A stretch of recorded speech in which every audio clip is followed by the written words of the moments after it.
Bonjour la famille, bienvenue sur Histoire avec Madésie. S'il vous plaît, abonnez-vous et laissez-nous un j'aime, ça compte énormément pour nous. Partagez également cette vidéo avec vos amis et vos proches, et activez la cloche des notifications pour ne pas manquer nos prochaines vidéos. Merci de le faire. Installez-vous confortablement et détendez-vous, nous plongeons dans l'histoire. Le cliquetis des assiettes et le bourdonnement des conversations de fin de soirée résonnaient dans le petit restaurant alors que Lucia nettoyait le comptoir pour la 4e fois de la soirée. Ses yeux la piquaient de fatigue, ses pieds lui faisaient terriblement mal, mais elle souriait poliment à chaque client. Elle jeta un coup d'œil à l'horloge, 2h07 du matin. Son service était presque terminé. Tandis que la plupart des filles de son âge rêvaient d'amour et d'aventures folles, Lucia économisait chaque pourboire pour aider son petit ami, Félix, à payer ses frais de scolarité. Il avait de grands rêves.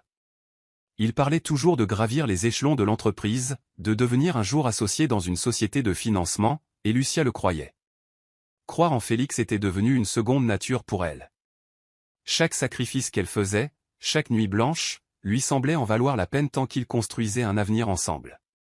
Pendant ce temps, Félix était penché sur ses livres à la bibliothèque universitaire, étudiant pour un autre examen de certification. Il était vif, ambitieux et obsédé par l'idée de faire ses preuves. Quand Lucia lui déposait des sandwichs à minuit et l'embrassait sur le front, il disait souvent « Tu es la seule raison pour laquelle je n'ai pas abandonné, Lu ». Elle rayonnait, malgré la douleur dans ses os. Le week-end, il se promenait main dans la main sur le campus, parlant de vivre un jour dans un petit mais confortable appartement avec des rideaux blancs et une vue sur les toits de la ville. Un jour, je prendrai soin de toi, promit Félix, sa main sur la sienne. Tu n'auras plus jamais à faire un seul service de nuit. Lucia le croyait profondément. Ses amis l'avertissaient que l'amour et les difficultés vieillissent rarement bien ensemble, mais elle appelait ça la foi, et elle en avait à revendre. Lucia se tenait devant le miroir dans une robe blanche empruntée, ses mains tremblant légèrement alors qu'elle ajustait le voile de dentelle qui tenait à peine sur ses boucles. La salle communale était petite et les chaises dépareillées, mais pour elle, c'était parfait. Elle avait acheté une paire de talons blancs d'occasion et avait fait ses ongles elle-même à minuit la veille, murmurant des prières à chaque coup de pinceau. Félix avait promis qu'il ferait un grand mariage un jour, peut-être après sa promotion, peut-être après que leurs finances se seraient améliorées, mais pour l'instant, c'était ça. Quand il est entré, grand, rasé de près, dans un costume qu'il avait emprunté à Peter, son cœur s'est gonflé. Il n'avait pas de fleurs, il n'avait pas écrit de vœux, mais il l'a regardée et a dit « On y est enfin », et c'était suffisant pour elle. La foule était modeste, juste Peter, Miguel le voisin, 2 collègues de Lucia, et la mère de Félix, qui a passé la majeure partie de la cérémonie à froncer les sourcils. Mais Lucia a souri à travers tout, croyant que cet humble début mènerait à quelque chose de beau. À la réception, ils ont mangé du riz jollof dans des assiettes en carton, et quelqu'un a mis de la musique depuis une enceinte Bluetooth. Lucia rit sincèrement pour la première fois depuis des semaines, alors que Félix la faisait tournoyer dans un petit coin de la pièce. « Tu as l'air heureuse », dit Peter en lui tendant une bouteille de soda. « Je le suis », répondit-elle, les yeux fixés sur Félix. Mais sous les rires et la danse, de petites fissures se formaient. Félix était distrait pendant les conversations, vérifiant fréquemment son téléphone. Quand Lucia s'appuya sur son épaule, il se décala légèrement. « Tu sais que je t'aime, n'est-ce pas ?» demanda-t-elle doucement alors qu'il rentrait chez eux plus tard cette nuit-là. « Bien sûr, chérie. »« Ne sois pas si émotive, » répondit-il sans la regarder. Elle ignora la remarque, l'attribuant au stress, à la fatigue, à la pression de l'école. Elle se dit que ça passerait. Cette nuit-là, allongée à côté de son mari dans leur studio, elle l'enlaça fermement. Il ne la serra pas en retour. Elle fixa le plafond et se convainquit que ce n'était qu'un homme fatigué qui s'endormait, pas le début d'une distance qu'elle ne pouvait nommer. La lettre arriva un mercredi matin, soigneusement pliée et estampillée d'un logo d'entreprise qu'aucun d'eux ne reconnaissait. Félix l'ouvrit avec des doigts tremblants et laissa échapper un rire aigu et incrédule. « Ils m'ont engagé. »« Lucia, ils m'ont vraiment engagé, » dit-il en agitant le papier comme un trophée. Lucia laissa tomber le panier de linge qu'elle tenait et se précipita vers lui, le visage rayonnant. « Oh mon Dieu, Félix, tu l'as fait. » Elle le serra fort, ses mains pressées contre son dos, mémorisant l'instant. « Ils ont dit que je commencerais en tant qu'analyste financier junior, » rayonna-t-il. « C'est un poste de débutant, mais c'est un pied dans la porte. » Ils célébrèrent avec un reste de ragoût et du gari froid, riant comme s'il venait de gagner à la loterie. Lucia le regardait de nouveau comme l'homme de ses rêves. Mais alors même qu'ils dansaient dans leur cuisine exiguë, les yeux de Félix s'étaient déjà tournés vers l'avenir, un avenir qu'elle n'avait pas été invitée à imaginer avec lui. Félix commença le travail le lundi suivant, quittant la maison à l'aube avec une mallette que Lucia lui avait offerte et rentrant tard, sentant l'eau de Cologne et des lieux inconnus. Lucia s'habitua rapidement au silence, le comblant en faisant le ménage et en préparant ses vêtements pour le lendemain. Il rentrait avec des histoires de réunions d'équipe, de délais et de « culture d'entreprise », une expression qu'il utilisait pour expliquer pourquoi il n'avait plus le temps de dîner avec elle. Quand elle l'interrogeait sur ses nouveaux collègues, en particulier les femmes dont elle ne reconnaissait pas les noms, il haussait les épaules. « Ce ne sont que des collègues, Lucia. Ne sois pas si peu sûre de toi. » Elle hochait la tête, même quand son ton était plus blessant que les mots. Elle essayait d'être fière, de lui laisser de l'espace. Mais lentement, elle se sentit laissée pour compte dans la vie même qu'elle l'avait aidé à construire. Un soir, elle prépara un dîner spécial, du poisson grillé et du riz à la noix de coco, et attendit des heures pour finalement recevoir un texto « Je travaille tard. » Ne m'attends pas, l'assiette refroidit. La pièce aussi. Et dans sa poitrine, quelque chose commença à lui faire doucement mal, une ecchymose encore invisible. Lucia était assise sur le bord de la baignoire, ses mains agrippant le test de grossesse comme s'il pouvait disparaître. 2 lignes roses. Elle cligna des yeux, retenant son souffle, relisant le mode d'emploi, juste pour être sûre. Un étrange cocktail de joie et de peur s'agita dans son estomac. Elle imagina Félix la soulevant de terre pour célébrer, elle imagina sa façon de rire et d'appeler Peter, peut-être même sa mère. Mais quand elle le lui annonça plus tard ce soir-là, après avoir soigneusement préparé son plat préféré et glissé le test dans une boîte cadeau, sa réaction fut silencieuse, trop silencieuse. Il ouvrit la boîte, fixa le test, puis leva les yeux vers elle, l'air absent. « Waouh, dit-il, tu es enceinte. » Lucia hocha la tête, pleine d'espoir. « Oui, Félix, nous allons avoir un bébé. » Il passa une main dans ses cheveux, se leva et se dirigea vers la fenêtre. « Je veux dire, je suppose que ça devait arriver à un moment donné. C'est juste que... je n'étais pas encore prêt. » Son cœur se dégonfla comme un ballon percé en plein vol. « Qu'est-ce que tu veux dire par « tu n'étais pas prêt » demanda-t-elle doucement. « Nous sommes mariés. Nous nous aimons. » Il se tourna vers elle, forçant un sourire. « Je sais, Lucia, c'est juste que... il se passe beaucoup de choses au travail. Le timing n'est pas idéal. » Elle rit nerveusement, cherchant sa main. « On trouvera une solution ensemble, comme toujours. » Il ne prit pas sa main. Au lieu de ça, il l'embrassa sur le front et marmonna « Allons dormir. On en reparlera plus tard. » Il n'y eut jamais de « plus tard ». La semaine suivante, il s'ensevelit sous le travail, reconnaissant à peine la grossesse. Lucia se retrouva à serrer souvent son ventre, chuchotant des paroles rassurantes à la vie qui grandissait en elle. Elle commença à lire des blogs de parentalité en secret, à regarder des vidéos d'échographie tard le soir, espérant que Félix lui demanderait un jour comment elle se sentait. Mais il ne le fit pas. Et bien qu'elle ne s'attendît ni à des ballons ni à des poèmes, elle avait au moins espéré de la joie. Au lieu de cela, elle eut le silence. Lucia commença à se réveiller dans des draps froids. Félix partait maintenant travailler avant le lever du soleil, son côté du lit déjà fait, son eau de Cologne flottant faiblement dans la pièce. Elle se disait que c'était la charge de travail, que des promotions étaient en jeu, et qu'il était simplement concentré. Mais même les soirées, autrefois remplies de rires désinvoltes et de massages de pieds, étaient maintenant dominées par lui, collé à son téléphone, ou pire, par des nuits où il ne rentrait que bien après qu'elle se soit endormie. Elle essaya de laisser des petits mots dans son sac repas, le bébé a donné un coup aujourd'hui, ou, j'ai une envie de plantain et de ragoût, cuisinons ensemble bientôt.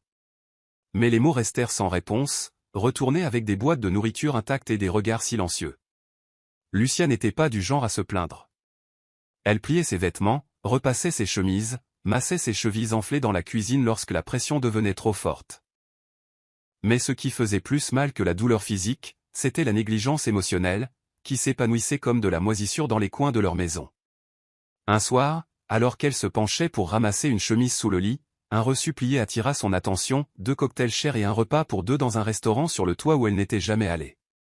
La date correspondait à la nuit où Félix avait prétendu être à un pot d'équipe. Elle s'assit sur le bord du lit, le reçut tremblant entre ses doigts, son cœur battant d'un bruit sourd et lent. Quand il rentra cette nuit-là, il jeta ses clés sur la table sans la saluer. « Tu as mangé » demanda-t-elle doucement. « Je n'ai pas faim » marmonna-t-il. Elle s'approcha, tenant le reçu derrière son dos. « Étais-tu vraiment avec ton équipe ce soir-là » Il fronça les sourcils, la regardant à peine. « Pourquoi cherches-tu toujours quelque chose, Lucia ?» Elle secoua la tête, retenant ses larmes. « Je ne cherche rien. Je suis enceinte, je suis fatiguée. Je veux juste me sentir à nouveau proche de toi. » Il eut un ricanement. « Alors arrête d'agir comme un fardeau. » Les mots la blessèrent plus qu'elle ne l'aurait cru. Elle resta immobile alors qu'il passait à côté d'elle. Cette nuit-là, elle ne pleura pas. Elle s'assit simplement par terre à côté du lit, caressant son ventre et chuchotant, « Il n'y a plus que toi et moi maintenant, mon bébé. » Lucia n'essayait pas d'espionner. Elle avait ramassé le téléphone de Félix sur le canapé pour le charger comme elle le faisait toujours, quand l'écran s'est allumé avec un message. « Tu penses encore à la nuit dernière ?» Le nom de l'expéditrice était Queen. Son cœur se glaça. Pendant un instant, elle fixa le message, se demandant si elle l'avait imaginé. Mais l'aperçut continuer de défiler. « La prochaine fois, dis-lui que tu restes à l'hôtel pour le travail. Je déteste me presser. » Le téléphone lui glissa des mains et tomba par terre. Elle le ramassa lentement, les mains tremblantes, et le reposa sur le canapé comme s'il la brûlait. Cette nuit-là, elle ne dit pas un mot. Elle prépara son dîner, plia son linge, et le salua même avec un sourire quand il rentra. Mais quelque chose dans sa poitrine avait changé de manière permanente. Le lendemain matin, en pliant ses chemises fraîchement lavées, elle vit une petite bouteille de parfum inconnu nichée entre les manches. Ses mains s'arrêtèrent, ses yeux humides de fureur, mais elle refoula à nouveau ce sentiment. Elle était trop épuisée pour se battre. Félix la regardait à peine dans les yeux maintenant. Quand elle évoquait ses nuits tardives, il l'écartait d'un geste. « Je t'ai dit que le travail a été intense, Lucia, » lança-t-il. « Arrête de chercher un sens à tout. » Mais Lucia ne cherchait pas de sens. Elle reliait des points qu'elle aurait souhaité ne pas exister. Un après-midi, alors qu'il prenait sa douche, son téléphone sonna sur la table de chevet. Queen, encore. Cette fois, elle décrocha. « Allô ?» Il y eut une pause, puis une voix douce et amusée. « Oh, vous devez être l'épouse. Dites à Félix que je le remercie pour la nuit dernière. » La ligne se coupa. Lucia resta là, figée, le téléphone toujours pressé contre son oreille alors que le bruit de l'eau qui coule emplissait l'arrière-plan. Quand Félix sortit, s'essuyant les cheveux, elle le dévisagea. « Qui est Queen ?» demanda-t-elle sans détour. Il se figea une seconde, puis ricana. « Juste une collègue. » « Ne sois pas dramatique, Lucia. » Elle rit amèrement. « Alors pourquoi ta collègue te remercie-t-elle pour la nuit dernière ?» Il lui arracha le téléphone des mains, refusant de répondre. Elle ne pleura pas. Elle ne cria pas. Elle entra simplement dans la chambre, ferma la porte et laissa le silence répondre à toutes les questions que son cœur avait évitées. C'était un soir de pluie lorsque Félix emprunta la voiture de Lucia pour ce qu'il prétendait être une présentation tardive au bureau. Elle hésita avant de lui tendre les clés, ses yeux cherchant sur son visage quelque chose, la vérité, la culpabilité, une lueur d'hésitation. Mais il ne lui donna rien. « Tu peux te reposer, dit-il sèchement. Tu en as besoin de toute façon. » Il partit sans un baiser, sans un regard en arrière. Le lendemain matin, elle ouvrit la portière passager pour récupérer sa bouteille d'eau et se figea. Là, sur le tapis de sol, gisait un rouge à lèvres, d'un rouge profond, et une boîte de parfum vide avec un ruban doré. La voiture ne sentait plus du tout son odeur. Lucia s'affaissa sur le siège avant, agrippant le volant, essayant de respirer à travers la trahison qui l'étouffait. Elle savait maintenant que Queen n'était pas seulement restée dans son mariage. Elle s'était assise dans sa voiture, avait bouclé sa ceinture, avait ri aux blagues de son mari. Cette prise de conscience la piqua plus que n'importe quelle insulte. Plus tard dans la soirée, Lucia attendit le retour de Félix. Il entra en fredonnant, desserra sa cravate et s'affala sur le canapé. « Tu as utilisé ma voiture hier ?» dit-elle calmement. « Ouais », répondit-il sans la regarder. « Tu as laissé quelque chose derrière toi. » Elle posa le rouge à lèvres et la boîte de parfum sur la table entre eux. Il les fixa un long moment, puis se leva. On va vraiment faire ça? Ricana Théil. Lucia, je suis fatigué. Ne transforme pas ça en feuilleton télévisé. Sa voix se brisa. Est-ce qu'elle est montée dans notre voiture, Félix? L'as-tu emmenée là où nous allions? Son visage se tordit d'irritation. Mon Dieu, tu es épuisante. Il écarta les objets et entra dans la chambre. Lucia resta immobile dans le salon, le bruit de la bouteille de parfum roulant sur la table résonnant dans le silence. Pour la première fois, elle réalisa qu'on ne lui mentait pas seulement, on l'effaçait. Lucia était assise seule dans la salle d'attente, ses chevilles enflées posées sur un petit tabouret en plastique. Les murs étaient peints dans des couleurs pastel douces, mais rien ne semblait chaleureux. Elle serrait son dossier, ses doigts traçant le bulletin de rendez-vous comme si cela pouvait la distraire du vide à côté d'elle. L'infirmière appela son nom, et elle se leva lentement, grimaçant sous la pression sur son dos. « Personne avec vous aujourd'hui » demanda gentiment l'infirmière. Lucia força un sourire. « Il est occupé par le travail. » La salle d'échographie était froide. Elle était allongée là, le moniteur montrant la petite forme de son bébé flottant de vie. Des larmes montèrent à ses yeux. Elle avait rêvé de ce moment avec Félix lui tenant la main, mais il n'était pas venu. Ni à celui-ci, ni au dernier, ni à aucun depuis le début de la grossesse. Elle enregistra quand même les battements de cœur sur son téléphone. Elle se les repasserait plus tard, quand le silence deviendrait trop assourdissant. À la maison, elle essaya de nouveau. Elle prépara sa soupe au poivre préférée, alluma une bougie et porta la robe de chambre douce qu'il avait un jour complimentée. Quand il entra, elle sourit et dit « Le bébé a fait coucou pendant l'écho ». Félix laissa tomber sa mallette, desserrant déjà sa cravate. « C'est bien. Je meurs de faim. » Il mangea en silence, faisant défiler son téléphone, ignorant la photo qu'elle avait imprimée et placée à côté de sa cuillère. Elle la prit elle-même. « Regarde, dit-elle, plaçant l'image de l'échographie devant lui. Ses pieds grandissent. » Il y jeta un rapide coup d'œil. « Cool, dit-il sèchement. Puis il se leva et entra dans la chambre. Pas de questions. Pas d'affection. Pas de reconnaissance des petits coups qu'elle avait sentis ce matin-là. Plus tard cette nuit-là, Lucia resta éveillée sur le canapé, regardant le ventilateur de plafond tourner alors que son cœur lui faisait mal. Elle chuchota à son ventre, « Je suis désolée que ce soit comme ça, mon amour. Je ne sais pas comment le réparer. » Et chaque jour qui passait, l'appartement ressemblait moins à un foyer et plus à une coquille vide remplie de murs invisibles. Peter n'avait pas prévu de passer. Il était juste dans le coin, récupérant un costume chez un tailleur, quand quelque chose lui a dit de s'arrêter. Quand Lucia a ouvert la porte, il la fixa un instant, stupéfait. Son visage était plus pâle que dans son souvenir, ses yeux fatigués, et son ventre large et lourd sous un simple pagne. « Lucia, tu as l'air épuisée, dit-il doucement. Elle s'écarta, souriant faiblement. « Entre. » L'appartement était impeccable, mais il portait l'odeur de l'effort consumé, propre mais sans joie. Peter s'assit sur le bord du canapé, jetant un coup d'œil autour de lui. « Où est Félix ?» Elle hésita. « Dehors. Il travaille tard ces derniers temps. » Peter l'observa attentivement. « Il n'a pas été très présent, n'est-ce pas ?» Lucia baissa les yeux. « Il essaie. C'est juste que... tout est stressant. » Peter se leva et se dirigea vers la cuisine, remarquant la pile de dossiers d'hôpital et de brochures de grossesse sur la table. Il en prit une. « Lucia, qui t'accompagne à tes rendez-vous ?» Elle détourna le regard. Peter serra la mâchoire.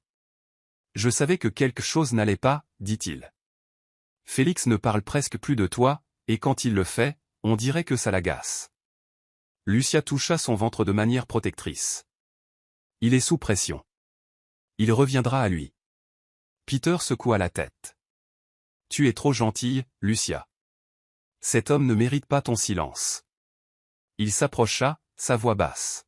« Tu n'as pas à faire ça toute seule. Tu m'as, moi. Tu as Miguel en bas. Nous n'allons pas le laisser te briser. » Elle sourit, les yeux brillants. « Merci. Je veux juste traverser la grossesse, une étape à la fois. » Peter soupira, posant une main sur son épaule. « D'accord, mais s'il dépasse les bornes encore une fois, je ne me tairai plus. » Il partit le cœur lourd, mais plus déterminé que jamais à veiller sur elle dans l'ombre. Cette nuit-là, alors que Lucia pliait une fois de plus les vêtements de Félix, elle garda les mots de Peter près d'elle comme un fragile bouclier, un rappel silencieux que quelqu'un voyait encore sa valeur, même si son propre mari ne la voyait plus. Lucia revenait de son cours de préparation à l'accouchement quand elle vit la voiture de Félix garée anormalement près de la maison. Elle s'arrêta, sentant quelque chose d'étrange dans l'air. En s'approchant, elle aperçut une silhouette appuyée contre la portière passager, grande, mince, confiante. La femme portait une robe de créateur, des talons hauts, et un sourire narquois qui figea Lucia sur place. C'était elle, Queen. Il n'y avait aucun doute possible. Elle s'approcha, forçant ses pieds enflés à bouger. Queen la regarda avec un sourire amusé. « Vous devez être Lucia, dit-elle, sans lui tendre la main. Il parle de vous, de temps en temps. » La poitrine de Lucia se serra, mais elle ne dit rien. Félix sortit quelques instants plus tard, ajustant son col de chemise, feignant de ne pas remarquer la tension gênante. « Tu es rentré tôt, dit-il, sans même jeter un coup d'œil à son ventre. » La bouche de Lucia était sèche. « Qui est-elle » demanda-t-elle, sa voix calme mais tendue. Félix haussa les épaules, feignant l'innocence. « Queen, une amie du travail. » Queen gloussa. « Je n'appellerai pas ça juste du travail, dit-elle doucement. » Les yeux de Félix s'écarquillèrent d'irritation. « Ça suffit. » Mais le mal était fait. Lucia le regarda vraiment, et ne vit aucune trace de l'homme qu'elle avait autrefois aimé. « Tu l'amènes chez nous maintenant » demanda-t-elle. « Tu la laisses s'asseoir dans la voiture que tu sais que j'utilise ?» Félix roula des yeux.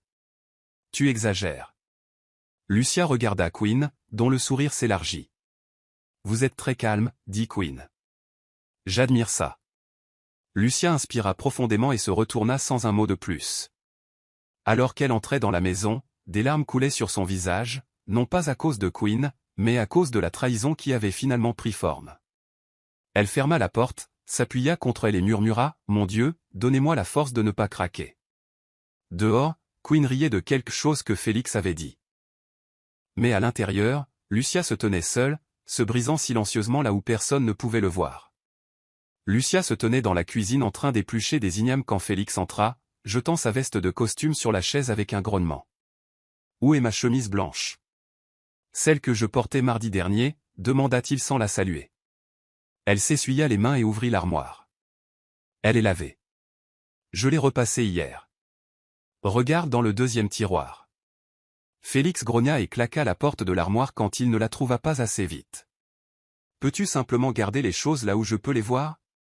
Je n'ai pas le temps de fouiller dans ton arrangement. » Lucia cligna des yeux, stupéfaite par l'irritation dans sa voix. « Félix, je suis enceinte de 8 mois. J'ai à peine dormi la nuit dernière à cause des crampes, et j'ai quand même réussi à cuisiner, nettoyer et... » « Ne commence pas, » l'interrompit-il. « Tu penses qu'être enceinte signifie que tu es la seule à être stressée ? » Les mots la frappèrent comme une gifle. Elle se détourna, s'agrippant au bord de la table alors que son ventre lui faisait légèrement mal à cause de la tension dans son corps. Les jours devinrent plus froids, non pas en termes de météo, mais d'atmosphère. Félix aboyait des ordres maintenant, exigeait que les choses soient faites d'une certaine manière, la blâmait pour tout, des chaussettes manquantes à la nourriture trop salée.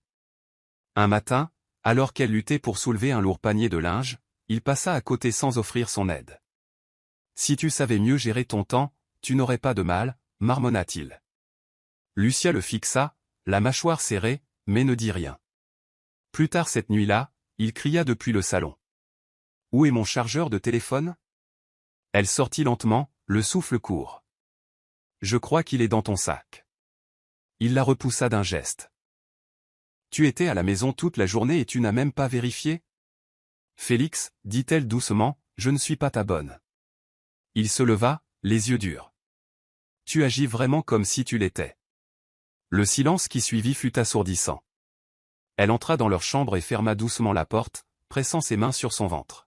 « Tu n'es pas invisible, mon bébé, » chuchota-t-elle. « Même s'il ne me voit pas, je te vois. » Et cette nuit-là, pour la première fois, elle dormit par terre, non pas parce qu'il n'y avait pas de lit, mais parce que cela semblait plus facile que de partager un espace avec quelqu'un qui avait oublié comment l'aimer. C'était un samedi brutalement chaud, le soleil brûlant sans pitié l'allée pavée. Lucia était assise au bord du lit, massant ses pieds enflés quand Félix entra, déjà habillé et se tamponnant le coup d'eau de Cologne. « Queen arrive », annonça-t-il nonchalamment. Les yeux de Lucia se levèrent. « Ici ?» Il ne répondit pas à la question. « Lave la voiture. Elle est poussiéreuse. Je ne veux pas qu'elle la voie comme ça. » Elle cligna des yeux, confuse. « Lave la voiture ? Félix, je suis enceinte de 9 mois. J'ai mal au dos, aux jambes. » Lucia, je n'ai pas le temps pour les plaintes aujourd'hui, lança-t-il. Tu restes assise à la maison toute la journée. Tu peux au moins rendre la voiture présentable. Sa mâchoire tomba. Tu me demandes sérieusement de frotter ta voiture sous cette chaleur ? Il ricana. Ne commence pas à jouer les princesses. Ce n'est que de l'eau et du savon. Ou devrais-je appeler quelqu'un d'autre pour le faire ? Ces mots pesaient lourdement dans la pièce. Elle baissa les yeux, hocha lentement la tête et se leva. Dehors, le béton grésillait sous ses pieds nus. Elle remplit un seau d'eau, attrapa l'éponge et se pencha lentement, son ventre s'étirant inconfortablement. Chaque mouvement demandait 3 fois plus d'effort. Alors qu'elle frottait le capot, un vertige la prit. Elle fit une pause, posant sa main sur la voiture. La sueur coulait sur son visage. Félix passa à côté d'elle, boutonnant déjà sa chemise. « N'oublie pas les rétroviseurs, dit-il sèchement. Elle remarque les détails. » Lucia ne leva pas les yeux. Elle avait peur que ses yeux ne trahissent son chagrin. « Tu la laisses entrer de nouveau dans notre maison, murmura-t-elle. Ne me fais pas culpabiliser, marmonna-t-il en montant dans la voiture. Elle entendit le moteur démarrer. Alors qu'il faisait marche arrière, elle aperçut son propre reflet dans le rétroviseur, courbé, trempé de sueur, serrant une éponge pendant que le père de son enfant partait avec une autre femme. Une partie d'elle s'effondra en silence, mais ses mains continuaient de frotter. Non pas parce qu'elle était faible, mais parce qu'elle n'avait pas encore appris à cesser d'être loyale envers quelqu'un qui avait cessé de s'en soucier. Le soleil tapait sur Lucia alors qu'elle rinçait lentement l'arrière de la voiture. Ses mains tremblaient légèrement, sa respiration plus lourde que d'habitude. Sa robe collait à sa peau humide, trempée à la fois de sueur et d'eau projetée. Elle fit une pause, la main sur la hanche, et grimaça à une vive douleur dans le bas de son abdomen. « Pas maintenant » chuchota-t-elle, priant pour que la crampe passe. Mais ce ne fut pas le cas. Elle grandit, lente, tordue, délibérée. Elle laissa tomber l'éponge et s'agrippa au coffre de la voiture pour garder l'équilibre. Elle perdit les os sans prévenir, un flot chaud se déversant le long de ses jambes et envoyant des ondes de panique à travers elle. « Oh mon Dieu » halta-t-elle. Elle regarda autour d'elle, prise de vertige, essayant d'appeler. Mais la rue était calme, et Félix était parti depuis longtemps. Elle tituba vers le porche, une main sur son ventre, l'autre essayant de se stabiliser sur le poteau du portail. Sa vision se brouilla. La douleur s'intensifiait. « S'il vous plaît. »« Pas ici » murmura-t-elle. Chaque pas semblait une éternité. Elle s'effondra finalement sur les marches de l'entrée, serrant son ventre, la sueur se mêlant aux larmes alors qu'une autre contraction la traversait. Un cri s'échappa de ses lèvres, brut et plein de terreur. La maison semblait à des kilomètres. Son téléphone était à l'intérieur. Ses jambes ne pouvaient plus la porter. « À l'aide » suffoqua-t-elle, à peine audible. Elle se recroquevilla sur le côté, haletant, les yeux se fermant brièvement alors que son ventre se tendait à nouveau. Une autre contraction, un autre éclair de douleur. Elle cria plus fort cette fois, espérant que quelqu'un, n'importe qui, l'entendrait. Et juste au moment où elle pensait qu'elle pourrait s'évanouir à cause de l'intensité, une porte grinça à côté. Des pas. Une voix qu'elle reconnut à peine à travers le brouillard.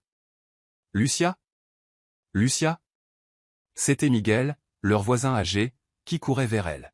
« Jésus-Christ, elle est en train d'accoucher » cria-t-il. Alors que son monde commençait à s'assombrir, elle sentit ses mains la soulever doucement, sa voix tremblant alors qu'il appelait à l'aide. Et c'est ainsi que Lucia s'abandonna à la douleur, portée non pas par l'homme qui aurait dû être là, mais par le voisin qui vit son humanité quand son mari ne la voyait plus. Lucia était à peine consciente alors que Miguel l'aidait à monter dans sa vieille voiture poussiéreuse. Son corps était trempé, à la fois par la chaleur et par la panique qui la submergeait. Elle serrait son ventre d'une main, se mordant la lèvre inférieure alors qu'une autre vague de contraction lui saisissait la colonne vertébrale. « Reste avec moi, Lucia.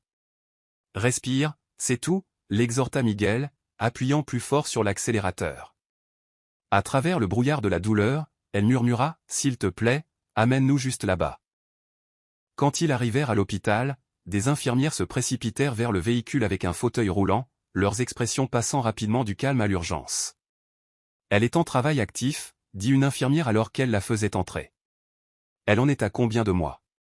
Lucia réussit à peine à murmurer, « 9 mois, aujourd'hui. » À l'intérieur de la salle d'accouchement, les lumières étaient aveuglantes. Une infirmière lui essuya le front. « Avez-vous un partenaire pour l'accouchement ?» Lucia tourna son visage vers le mur et dit, « Non, plus maintenant. » Pendant ce temps, Félix était garé dans un bar sur le toit du centre-ville, assis en face de Queen et sirotant du champagne. Elle riait, rejetant ses cheveux en arrière. « Tu l'as vraiment fait laver la voiture sous cette chaleur ?» Il gloussa fièrement. Elle exagère tout. Elle avait besoin de quelque chose pour s'occuper. Queen haussa un sourcil. « Tu sais qu'elle pourrait accoucher d'une minute à l'autre, n'est-ce pas ?» Félix haussa les épaules. Elle appellera si elle a besoin de quelque chose. Juste à ce moment-là, son téléphone vibra. Il l'ignora. Une autre vibration, cette fois de Peter. Puis une troisième, de Miguel. « Quelque chose ne va pas ?» demanda Queen. Félix soupira et répondit finalement au téléphone. La voix de Miguel transperça son ego comme une lame. Lucia est à l'hôpital. Elle était seule. Elle s'est effondrée. Ils ont dû la transporter d'urgence pour l'accouchement. Félix se leva brusquement, secoué. « Quoi ? Est-ce qu'elle va bien ? » « C'est à toi que tu devrais poser la question, » lança Miguel avant de raccrocher. Félix fixa son téléphone, la bouche légèrement ouverte. Pour la première fois depuis des semaines, le poids de son absence s'abattit sur sa poitrine. Queen prit son sac à main. On dirait que la récréation est terminée. Mais Félix ne bougeait pas. L'écho des cris de Lucia, bien qu'il ne les ait pas entendus, semblait vibrer à travers son âme.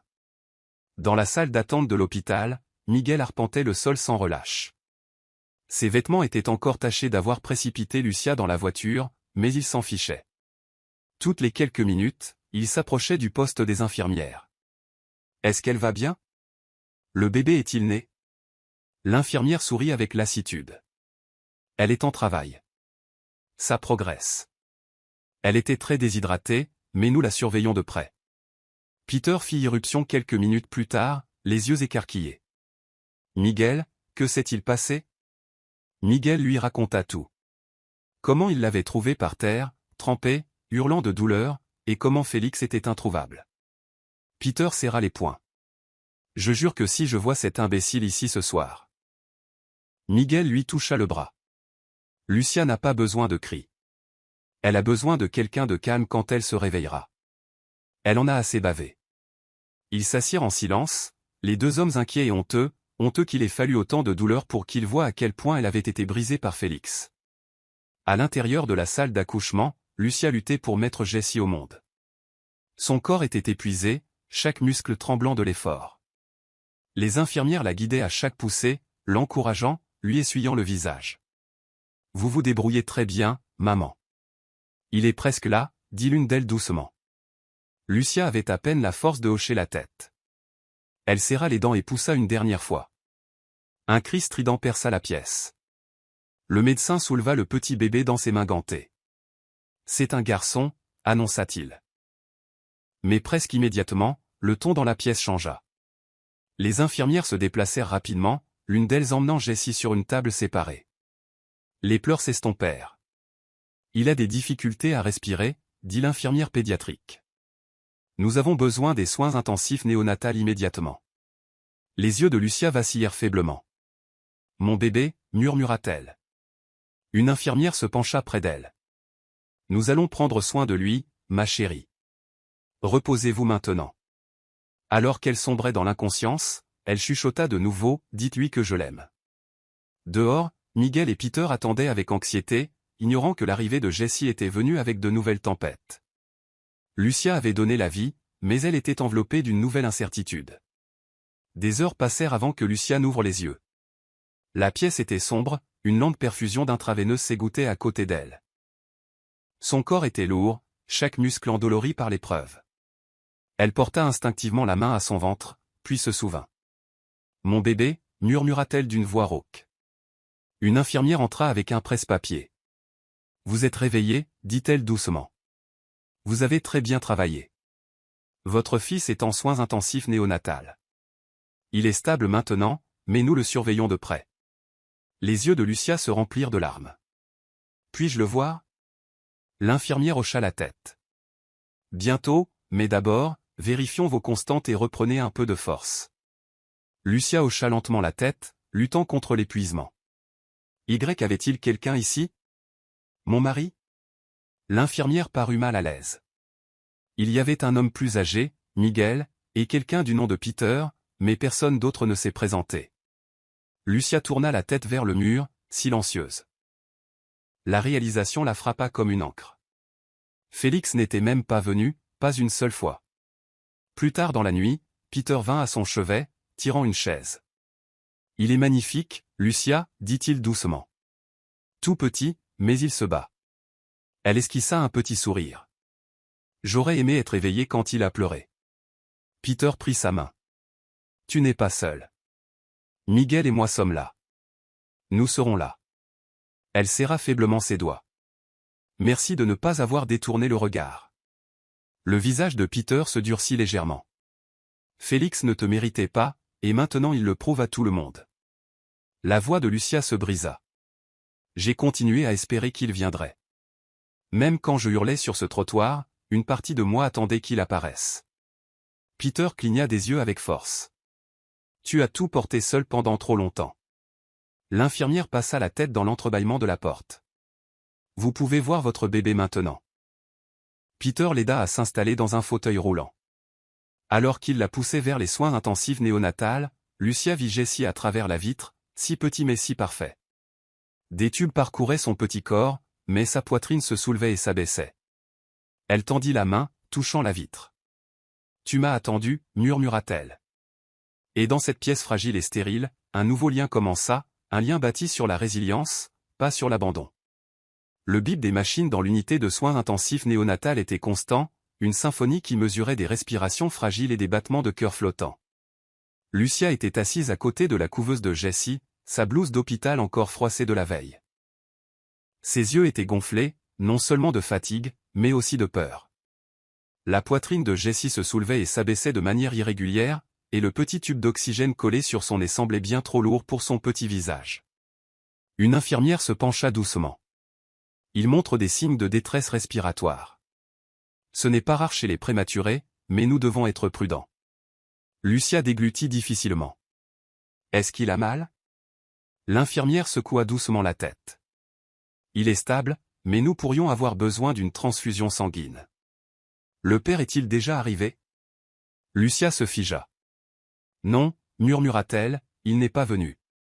L'infirmière griffonna quelque chose sur un presse-papier. Nous pourrions avoir besoin de vous tester tous les deux pour la compatibilité si cela devient urgent. Voulez-vous que nous essayions de l'appeler à nouveau ? Lucia détourna le regard. Non, je m'en occupe. De retour dans sa chambre, Lucia regarda par la fenêtre alors que la pluie tapotait sur la vitre. Elle prit son téléphone et fit défiler les messages. Aucun de Félix. Pas un seul appel manqué, pas de texto, pas même une question. La rage en elle commença à se transformer. Pas bruyante, pas explosive, mais froide. Calculée.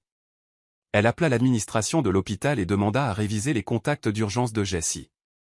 Elle demanda que seul son nom soit listé pour le consentement parental. « En êtes-vous sûr ?» demanda la femme au téléphone. La voix de Lucia était ferme. « Oui, je veux les pleins droits. Il ne sera pas impliqué. » Les heures suivantes passèrent lentement. Les médecins surveillaient les niveaux d'oxygène de Jessie. Les infirmières allaient et venaient, et Peter lui apporta une bouillie chaude et des acras d'un stand voisin. Quand la respiration de Jessie chuta de nouveau, une infirmière se précipita. « Nous devons autoriser la transfusion maintenant, dit-elle. » Lucia se leva immédiatement. « Testez-moi.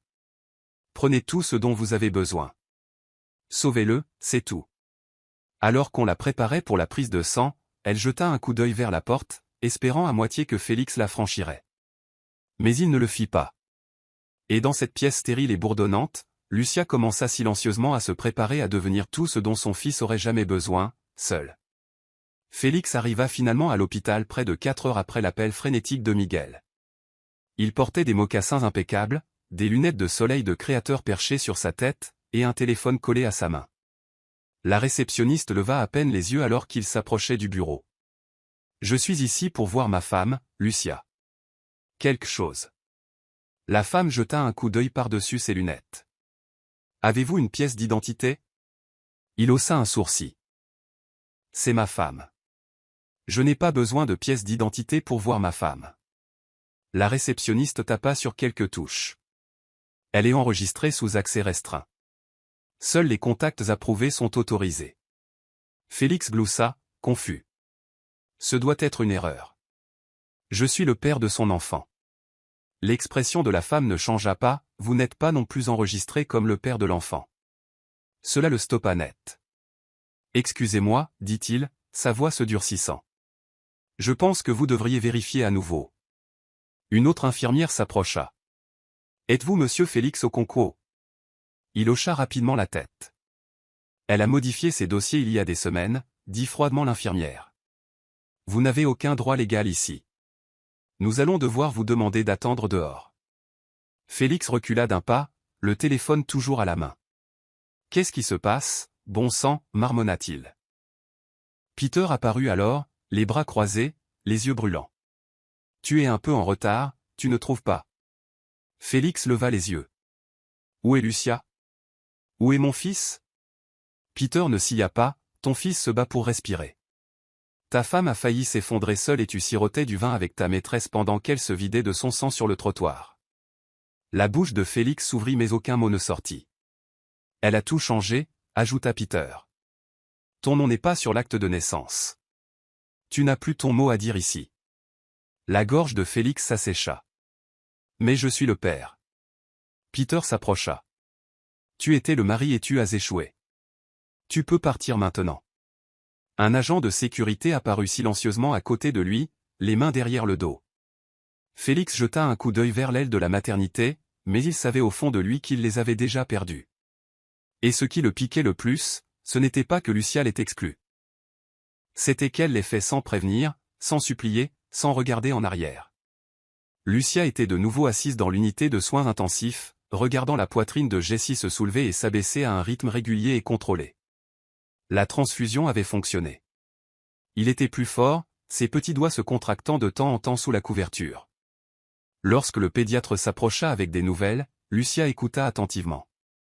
Il aura encore besoin de quelques jours d'observation, mais ses poumons s'améliorent, dit le médecin. Lucia hocha la tête, son soulagement visible mais prudent. Et les documents légaux, demanda-t-elle.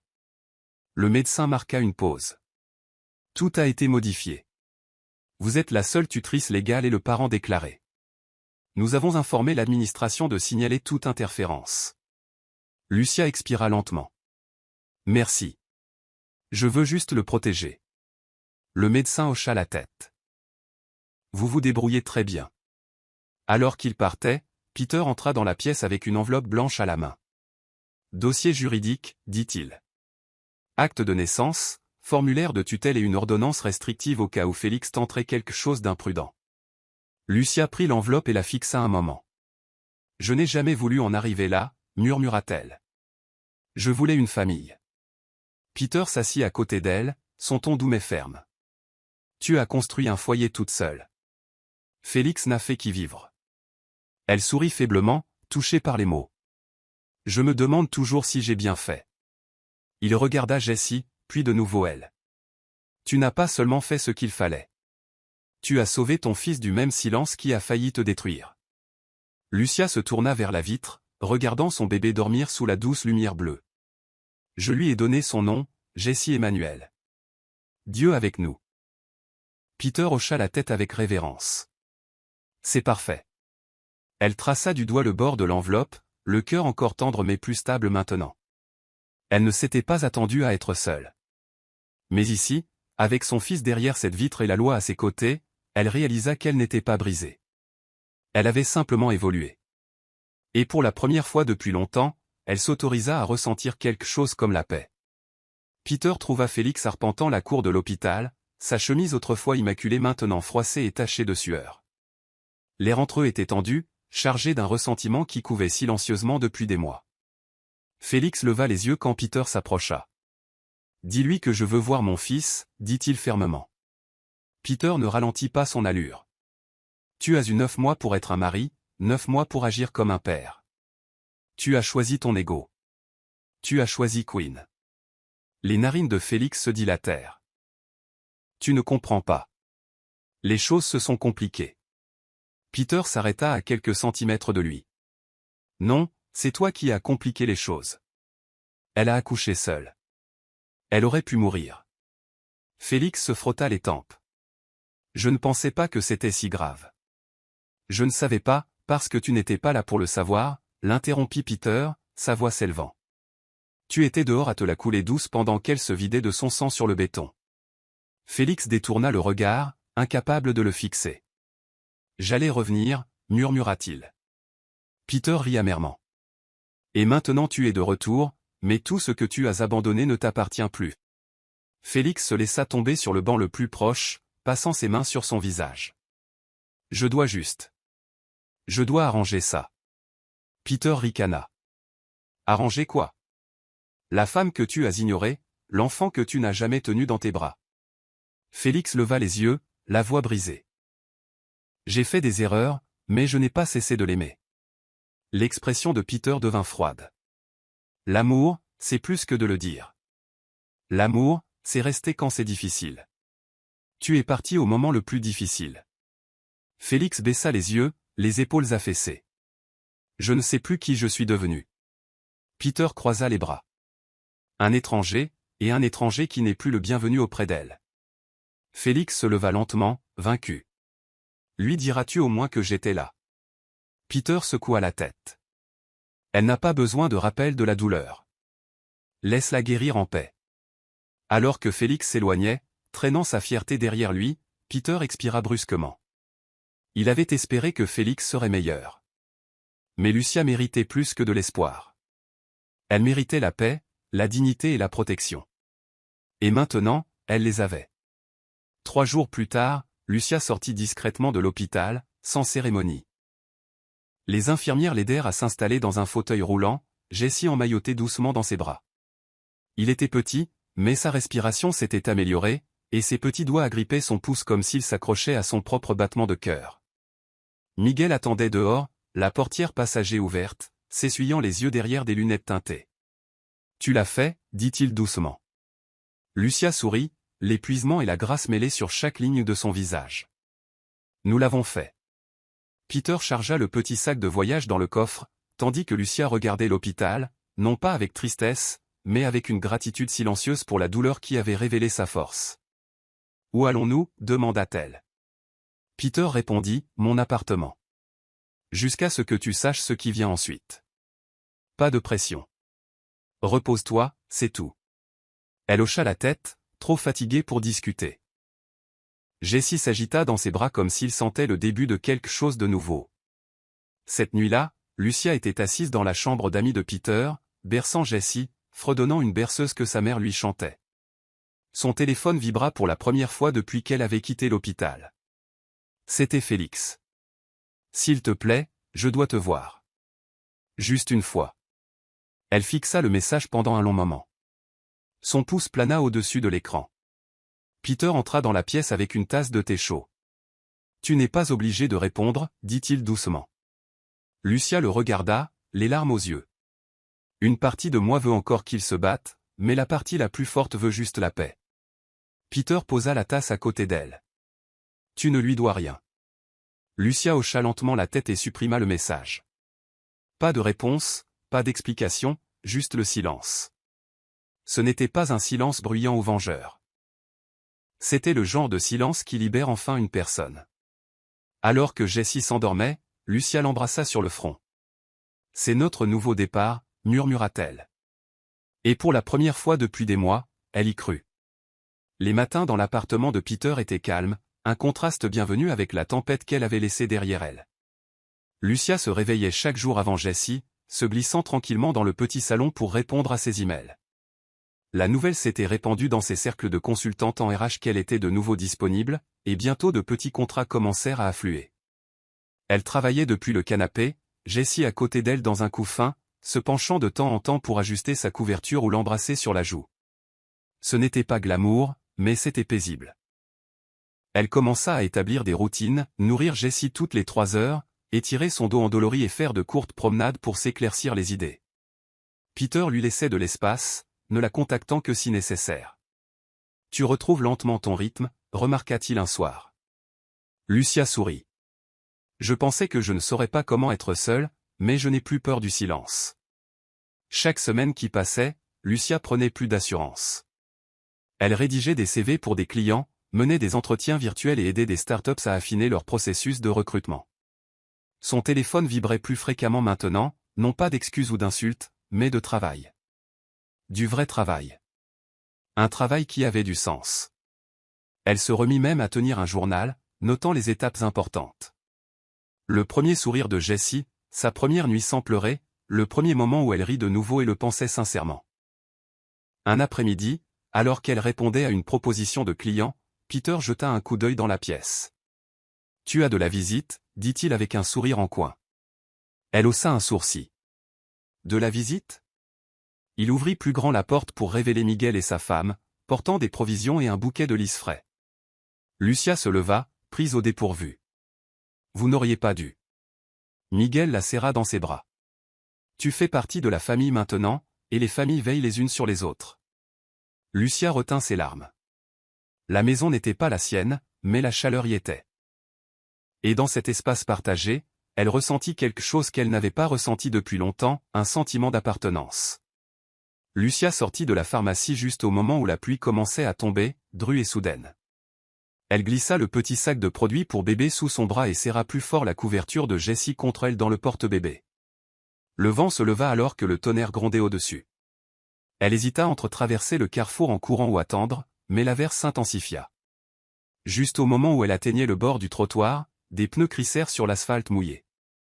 Un SUV noir dérapa sur le côté, faisant de l'aquaplaning directement vers un homme qui descendait du trottoir opposé. Sans hésiter, Lucia cria « Attention !» Elle sprinta en avant, le poussant hors du chemin juste avant que le véhicule ne percute un panneau de signalisation derrière eux. L'homme grogna en heurtant le trottoir, clignant des yeux sous le choc. « Vous » commença-t-il, mais Lucia lui fit signe de la main, le souffle court. « Vous allez bien. C'est tout ce qui compte. » Il leva les yeux vers elle, hébété. Des gouttes de pluie s'accrochaient à ses cils. « Êtes-vous blessé » demanda-t-il, sincèrement inquiet. Lucia vérifia Jessie. Il allait bien, blotti contre sa poitrine, puis elle offrit un sourire fatigué. « Non, juste trempé. » Une petite foule se rassembla alors que le conducteur du SUV sortait en s'excusant, mais l'homme que Lucia avait poussé ne se concentrait que sur elle. « Vous m'avez sauvé la vie » dit-il lentement. Elle haussa les épaules. « C'est arrivé si vite. » Il cligna des yeux, puis tendit la main. « Je m'appelle Adrian Cole. » Lucia la serra, embarrassée. « Lucia Okonkwo. » Il la fixa un long moment. « Laissez-moi au moins vous déposer, vous et votre bébé. » Elle hésita, trempée jusqu'aux os, le cœur battant à tout rompre.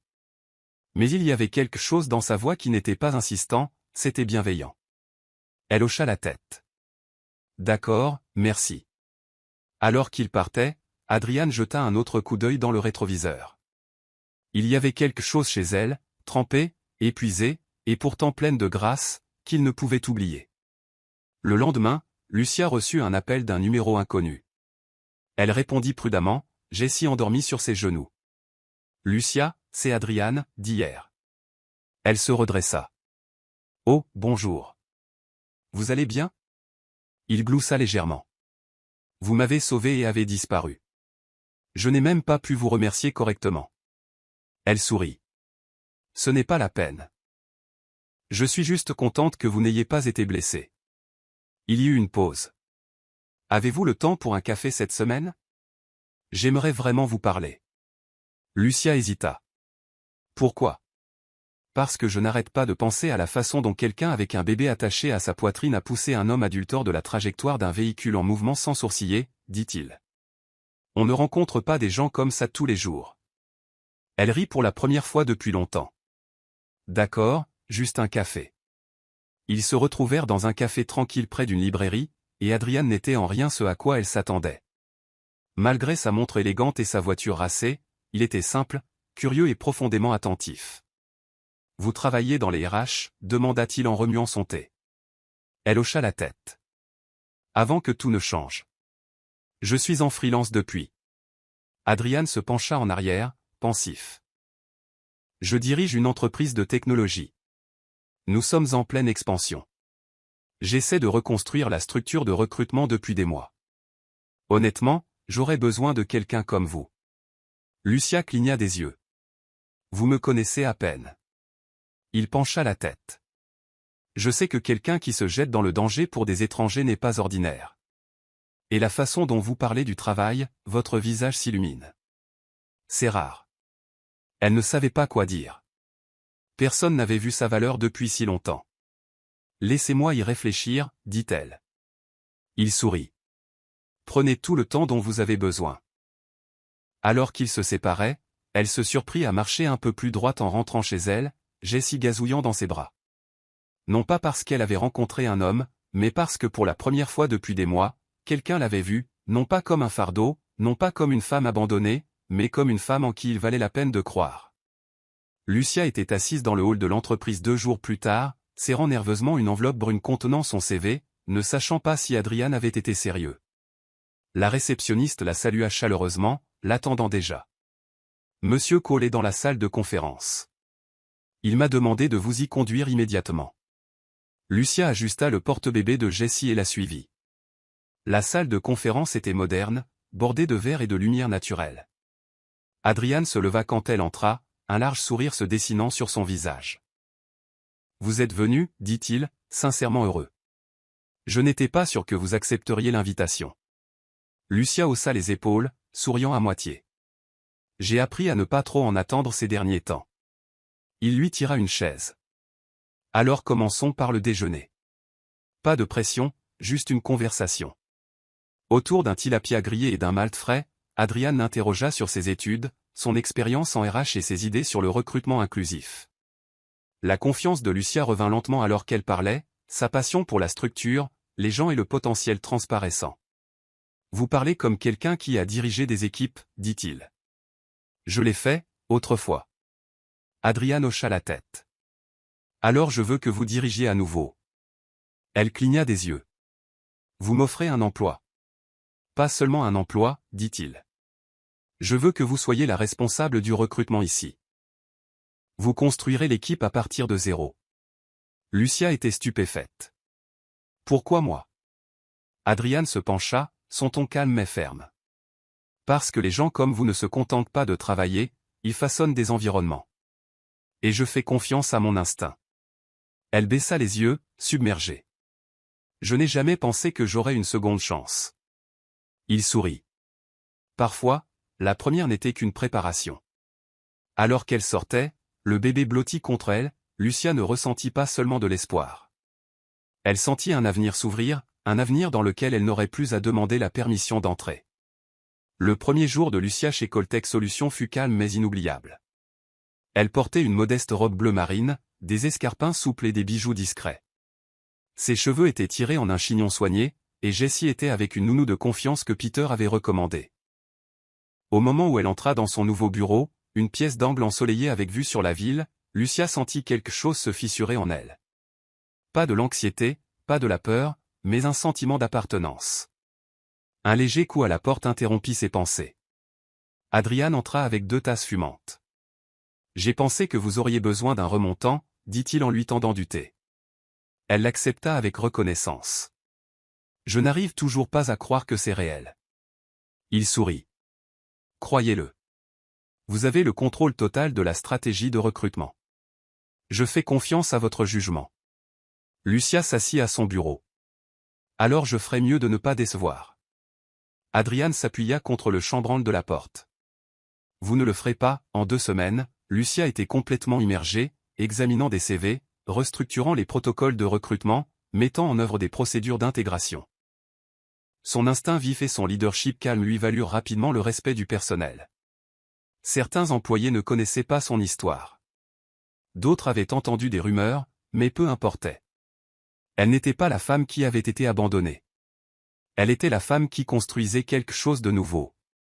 Un après-midi, après avoir terminé un panel d'entretien, elle reçut un appel d'Adrian. « Vous faites un travail brillant, dit-il. Je sais que nous n'avons pas beaucoup parlé en dehors du bureau, mais je voulais que vous sachiez, je vois ce que vous construisez ici. » Lucia resta silencieuse un moment. « C'est étrange, répondit-elle. Après tout ce que j'ai traversé, je pensais avoir perdu ma flamme. Mais chaque jour ici, j'ai l'impression de la retrouver. » La voix d'Adrian s'adoucit. C'est parce qu'elle n'a jamais été perdue. Elle était juste enfouie sous l'ombre de quelqu'un d'autre. Lucia regarda par la vitre, le cœur plein. Cette fois, son nom était sur la porte du bureau, et personne ne pouvait le lui enlever. Félix était sans travail depuis 3 mois quand il entendit parler d'un poste vacant chez Coltech. C'était un poste d'analyste junior. En dessous de lui, croyait-il. Mais le désespoir a une façon d'humilier l'arrogance. Il enfila une chemise blanche propre, lustra ses chaussures 2 fois et soumit son CV avec toute la fierté qui lui restait. Il ne savait pas que Lucia y travaillait. Pas avant son premier jour, quand il entra dans la réunion d'information des RH et la vie, posée, confiante, dirigeant la session dans un blazer vert élégant. Ses yeux s'écarquillèrent. Sa bouche s'entr'ouvrit légèrement d'incrédulité. « Lucia » marmonna-t-il à voix basse. Elle ne sia pas, monsieur Okonkwo, dit-elle calmement, sans émotion. Bienvenue chez Coltech. Toute la salle se tourna vers la tension dans sa voix. Félix gloussa maladroitement. Attends, tu travailles ici? Quelqu'un à côté de lui chuchota, c'est notre responsable du recrutement. Félix cligna des yeux 2 fois. Vous plaisantez. Lucia se tourna vers l'écran, faisant défiler les diapositives. Veuillez récupérer vos dossiers d'orientation. Après la session d'aujourd'hui, vous serez dirigé vers vos chefs d'équipe. Elle ne le regarda plus. Félix ne pouvait pas se concentrer. Il ne cessait de la regarder, comme pour décider s'il hallucinait. Pendant la pause, il la coinça près de l'ascenseur. « Tu travailles vraiment ici ?» demanda-t-il, à moitié en riant. « C'est drôle. » Elle le considéra un long moment.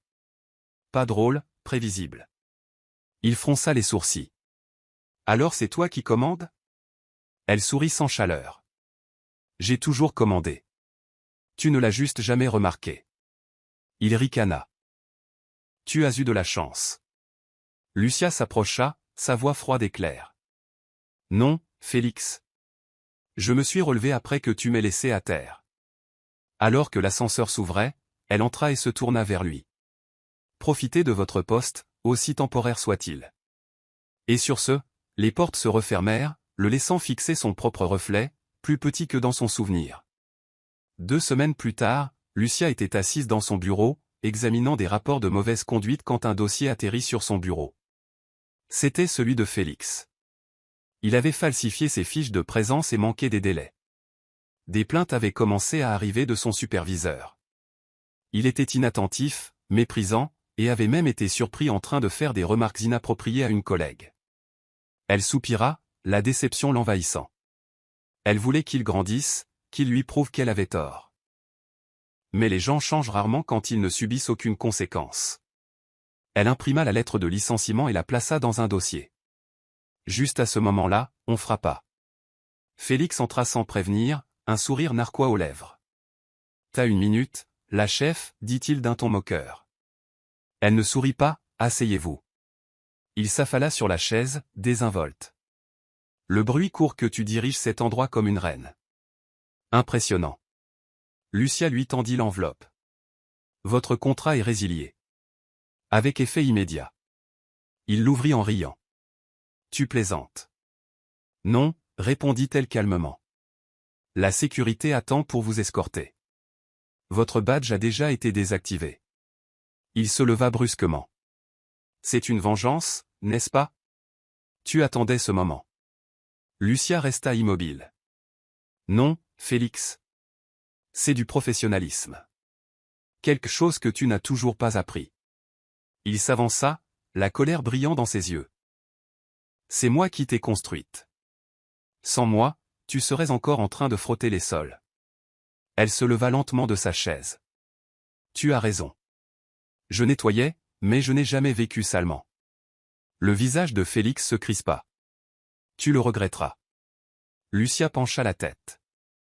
Je regrette d'avoir jamais cru que tu étais capable d'être plus. La sécurité entra dans la pièce et Félix fut conduit dehors. Alors que la porte se refermait derrière lui, Lucia expira profondément.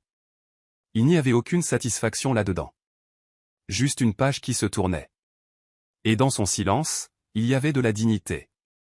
Félix était assis seul au fond d'un bar bruyant, un verre de whisky bon marché perlant sous ses doigts.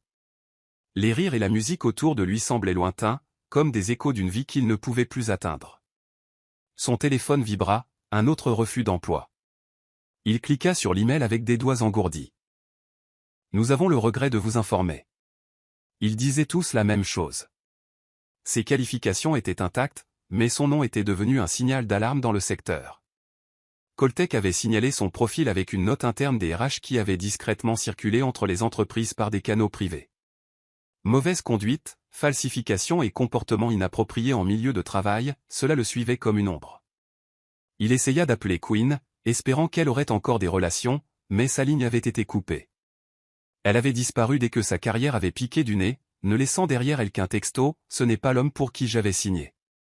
Même sa mère, autrefois prompte à le défendre, répondait maintenant à ses appels avec des soupirs fatigués. « Tu as fait ton lit, maintenant tu dois t'y coucher », dit-elle simplement avant de raccrocher. Désespéré, Félix se présenta un matin à la porte de Coltech, mal rasé et essoufflé. La sécurité le reconnut immédiatement. « Vous ne pouvez pas entrer, monsieur. » Il ricana. « J'ai juste besoin de 5 minutes, s'il vous plaît. » Juste 5. Le garde resta impassible. « Vous êtes sur la liste noire. » Définitivement. Félix recula, la poitrine haletante. « Elle m'a ruiné, marmonna-t-il. Elle a attendu et m'a ruiné. » Mais au fond de lui, il savait que ce n'était pas vrai. Lucia ne l'avait pas ruiné. Il l'avait fait lui-même. En se retournant pour partir, il remarqua des employés arrivés, vêtus avec élégance et détermination, hochant poliment la tête en passant. Aucun d'eux ne savait qui il était autrefois. Il n'était qu'un homme de plus tombé en disgrâce. Cet après-midi-là, il s'assit sur un banc en béton près d'un chantier de construction, regardant les ouvriers manger le contenu de leur gamelle sous un arbre. L'un d'eux lui offrit un morceau de pain. « Ça va, mon frère » demanda l'homme. Félix le prit, silencieux. Ce simple moment de gentillesse fit craquer quelque chose en lui. La fierté à laquelle il s'était accroché s'était complètement effondrée. Et pour la première fois, il se laissa tout ressentir, la honte, la solitude, la perte irrémédiable d'une femme qui lui avait autrefois confié sa vie. Lucia se tenait à la fenêtre de son nouvel appartement, berçant doucement Jessie alors qu'une lumière dorée filtrait à travers les rideaux de lin. L'espace était petit mais chaleureux, rempli de tapis moelleux, de plantes en pot et de photos encadrées de leur victoire tranquille. Elle venait de finir de lire une histoire à Jessie, un livre sur les lions et leurs forces douces. Ses paupières vacillèrent alors qu'il se blottissait contre sa poitrine, ses petites mains posées sur son cœur. Elle embrassa le sommet de sa tête. « Tu es en sécurité » murmura-t-elle. « Tu es désiré, et je ne te laisserai jamais en douter. » Dehors, le bourdonnement de la ville se déplaçait comme une lointaine berceuse. Pas de chaos, pas de voix élevées, juste le rythme régulier de la guérison. Son téléphone vibra. C'était un message d'Adrian. « J'ai fini la proposition. Hâte de te montrer demain. Dîner toujours d'actualité. » Elle répondit par un simple « oui », avec plaisir. Il n'y avait pas d'urgence, pas de pression, juste le lent déploiement de quelque chose d'honnête. Plus tard dans la soirée, Adrian arriva avec une petite boîte cadeau. Lucia ouvrit la porte dans un chemisier couleur vin et un jean souple, pieds nus, Jessie maintenant profondément endormie dans la chambre voisine. « Pour toi », dit Adrian en lui tendant la boîte. À l'intérieur se trouvait un bracelet en argent gravé du mot « résiliente ». Elle leva les yeux, émue. « Pourquoi ce mot ?» Il sourit. « Parce que c'est ce à quoi je pense chaque fois que je te vois. Pas brisée, pas survivante, juste résiliente. » Ils s'assirent ensemble sur le balcon, la brise nocturne caressant doucement ses cheveux. Quand je t'ai rencontré, dit Adriane, tu m'as sauvé la vie. Et d'une certaine manière, tu m'as aidé à me souvenir comment être à nouveau présent. Lucia posa sa tête sur son épaule. Je me sauvais moi-même aussi, admit-elle. Mais peut-être que nous avions tous les deux besoin de quelqu'un pour nous rappeler que les choses brisées peuvent encore briller. Il hocha la tête, sa main reposant doucement sur la sienne. Et cette fois, murmura-t-il, personne ne marche seul. Dans ce moment calme, pas de titre, pas de jeu de pouvoir, pas de blessure ouverte. Lucia ferma les yeux et inspira quelque chose qu'elle n'avait pas goûté depuis longtemps, la paix. Non pas parce que son passé avait été effacé, mais parce qu'il ne tenait plus la plume. Pour leur donner un diadème au lieu de la cendre, une huile de joie au lieu du deuil, un vêtement de louange au lieu d'un esprit abattu, afin qu'on les appelle des térébintes de la justice, une plantation de l'Éternel, pour servir à sa gloire. Pourquoi ce verset?